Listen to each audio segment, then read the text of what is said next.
क्या है और वाक्य किसे कहते हैं, सारी जानकारी हम देखेंगे। और इसके लिए मैं आपसे एक निवेदन करूंगा कि आप मेरे यूट्यूब चैनल को सब्सक्राइब करें और साथ में ये आप मेरे नंबर पे भी मुझे कॉन्टेक्ट कर सकते हैं, मेरे कमेंट बॉक्स में कमेंट कर सकते हैं। आगे देख सकते हैं वाक्य किसे कहते हैं।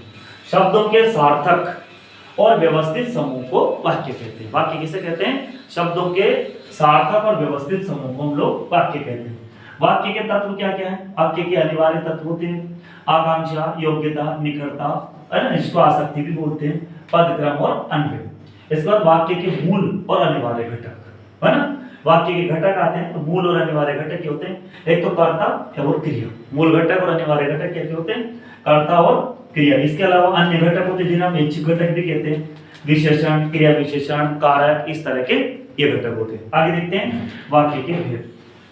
वाक्य को दो आधार पर भेद किया गया है, एक अर्थ के आधार पर और रचना के आधार पर। अर्थ के आधार पर दोस्तों 8 प्रकार से भेद किया गया और रचना के आधार पर 3 प्रकार से भेद किया गया। ठीक है, हम देखेंगे वाक्य। और आपको इससे पहले वाली वीडियो में मैं अर्थ के आधार पर पूरे वाक्य बता चुका हूँ। आगे इसकी अगली वाली वीडियो जो है उसमें मैं आपको रचना के आधार पर बताऊंगा।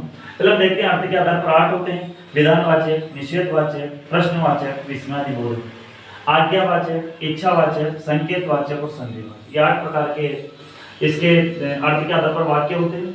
इसका रचना के आधार पर 3 प्रकार के होते हैं: सरल या साधारण वाक्य, इसके बाद है संयुक्त वाक्य, और पहले सरल वाक्य, संयुक्त वाक्य और फिर मिश्रित वाक्य। ये 3 तरह के वाक्य होते हैं। आगे देखते हैं वाक्य के अंग। वाक्य में अंग जो होते हैं मुख्यतः वाक्य के 2 अंग माने जाते हैं। कौन कौन से माने जाते हैं? उद्देश्य और विधेय। और जैसे हम एक वाक्य लिखा, उदाहरण के लिए क्या लिखा? तो राजेश विदिशा में रहता है। तो यहाँ पर जो उद्देश्य है वो हमारा राजेश। उद्देश्य क्या है?